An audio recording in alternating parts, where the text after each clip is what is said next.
Sanctus, Sanctus,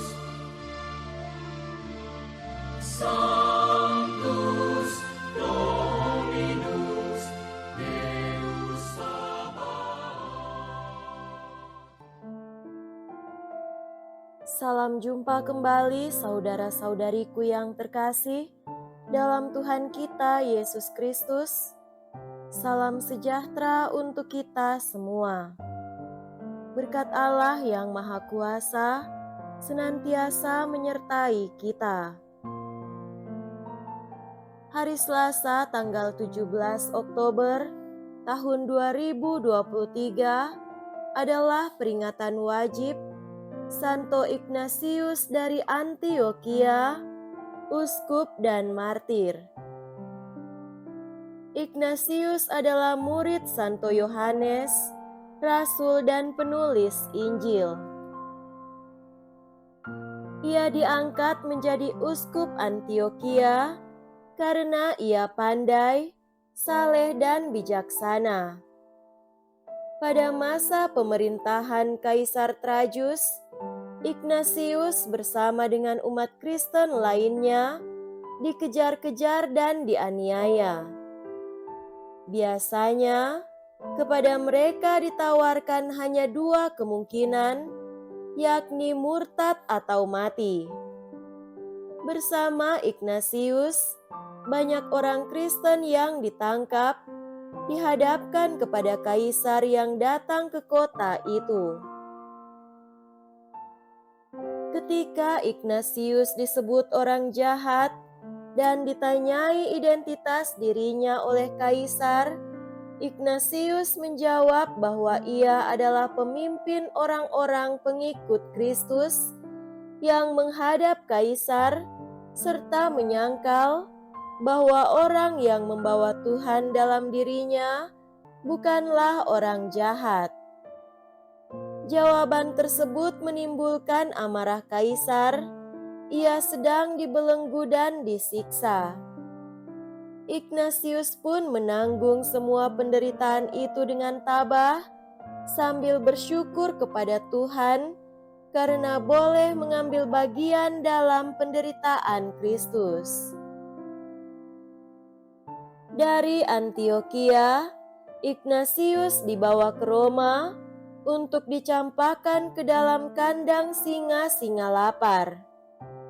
Di atas kapal yang ditumpanginya, ia tetap berdoa untuk umatnya dan menulis beberapa pucuk surat kepada Santo Polikarpus dan seluruh umat. Dalam surat-surat itu, ia menekankan betapa pentingnya umat tetap setia kepada imannya dan tetap berkumpul untuk merayakan Ekaristi Kudus. Ignatius juga meminta agar seluruh umat mendoakan dia supaya layak menjadi martir Kristus yang suci. Setiba di Roma, sambil diapit ketat oleh prajurit-prajurit kafir yang kejam, ia digiring masuk gelanggang binatang buas. Di sana tubuhnya yang suci diterkam dan dicabik-cabik singa-singa lapar. Darahnya yang suci membasahi tanah gelanggang itu yang telah menampung ribuan liter darah para martir yang mati demi kesetiaannya kepada Kristus. Ignatius menerima mahkota kemuliaannya pada tahun 107.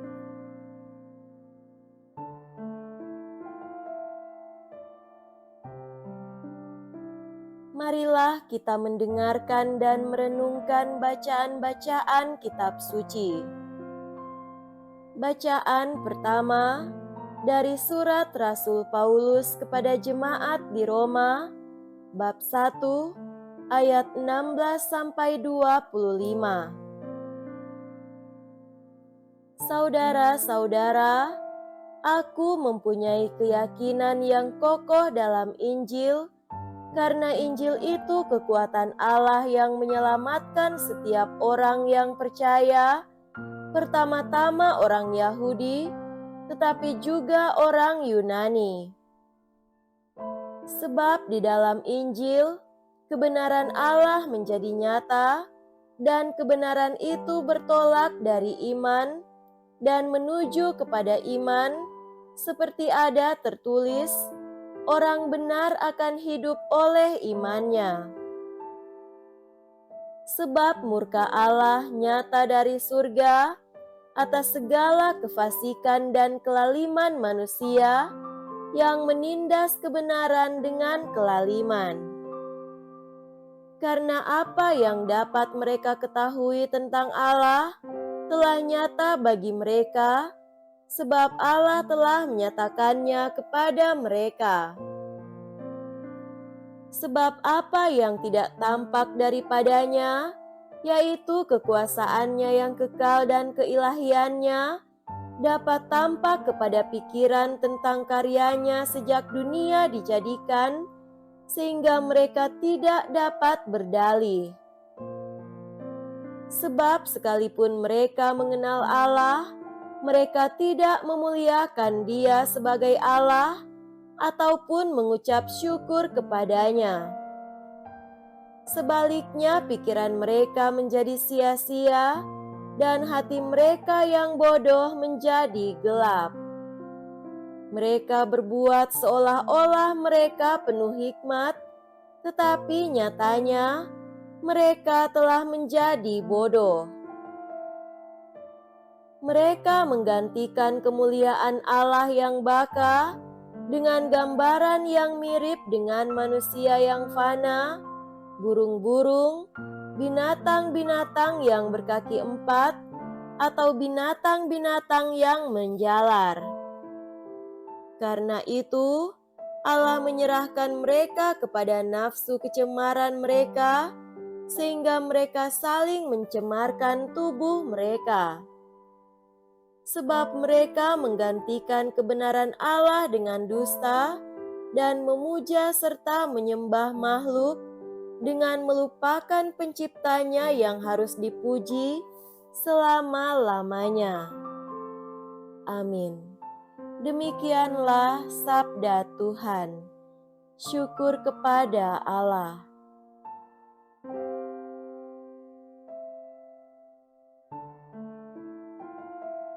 Semoga Tuhan beserta kita, sekarang dan selama-lamanya. Inilah Injil suci menurut Lukas.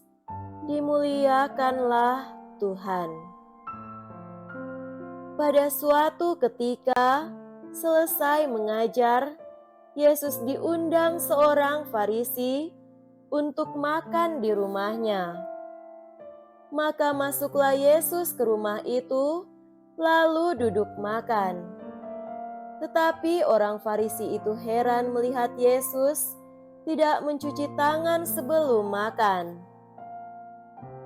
Lalu Tuhan berkata kepadanya, "Hai orang-orang Farisi, kalian membersihkan cawan dan pinggan bagian luar, tetapi bagian dalam dirimu penuh rampasan dan kejahatan.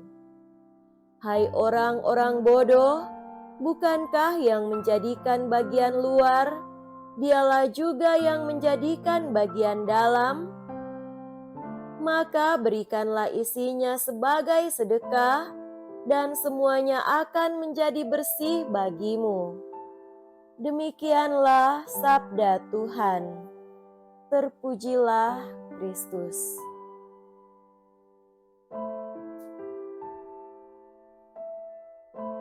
Saudara-saudariku yang terkasih, dalam Tuhan kita Yesus Kristus, tema renungan kita pada hari ini adalah menyuarakan kebenaran. Undangan makan bersama merupakan sebuah ungkapan relasi persahabatan, ungkapan sosial untuk menjalin tali kekerabatan. Namun tak jarang juga, undangan makan dapat dijadikan sebagai strategi politik untuk memperjuangkan sebuah kepentingan tertentu. Dan Injil hari ini menceritakan tentang Yesus yang memenuhi undangan seorang Farisi untuk makan di rumahnya. Kita tidak bisa menerka-nerka apa motivasi orang Farisi tersebut dalam mengundang Yesus makan. Apakah murni suatu ekspresi persahabatan atau mungkin termuat agenda tertentu? Namun yang unik dari kisah ini adalah bagaimana Yesus tampil sebagai pribadi yang sangat otonom. Dia tidak terbeli dengan persahabatan. Persahabatan manusiawi tidak membuatnya gelap mata atau bungkam terhadap ketidakbenaran. Dalam kondisi apapun, kehendak Bapa harus disuarakan. Sekalipun sedang menghadiri undangan makan, Yesus tidak segan untuk memberi pengajaran, menyampaikan pesan-pesan kebenaran terhadap orang yang mengundangnya. Yesus tidak takut kehilangan teman. Yesus tidak takut kehilangan popularitas demi kebenaran. Tentu saja karakter Yesus ini perlu menjadi karakter kita semua sebagai pengikutnya. Kadang kita bersikap sebaliknya. Di hadapan sesuatu yang membahayakan kepentingan kita kerap berpikir keras untuk menentang ataupun melawan. Di hadapan sesuatu yang membahayakan popularitas kita rela untuk bernegosiasi dan mendiamkan ketidakbenaran. Kita kerap lebih memilih bertahan dalam kemunafikan daripada rela terbuang demi kebenaran.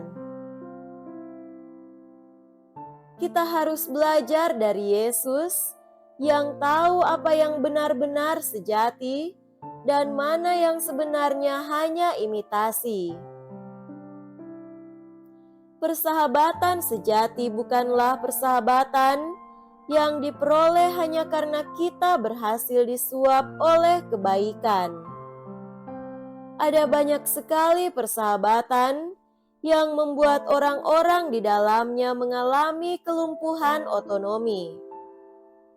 Hanya karena sudah pernah diberi beras 1 kilogram, kita tidak berani lagi menegur kekeliruan sang pemberi beras itu. Hanya karena sudah pernah menikmati uang hasil korupsi, kita tidak sanggup lagi untuk menegur sang koruptor. Maka dari itu, saudara-saudariku yang terkasih, marilah kita menjunjung tinggi relasi dan persahabatan dengan Allah. Hanya dengan itulah, maka kita berani mengkritisi persahabatan-persahabatan manusiawi.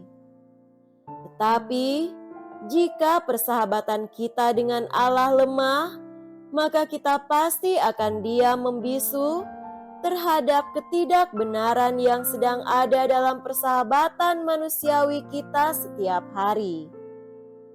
Semoga demikian. Amin.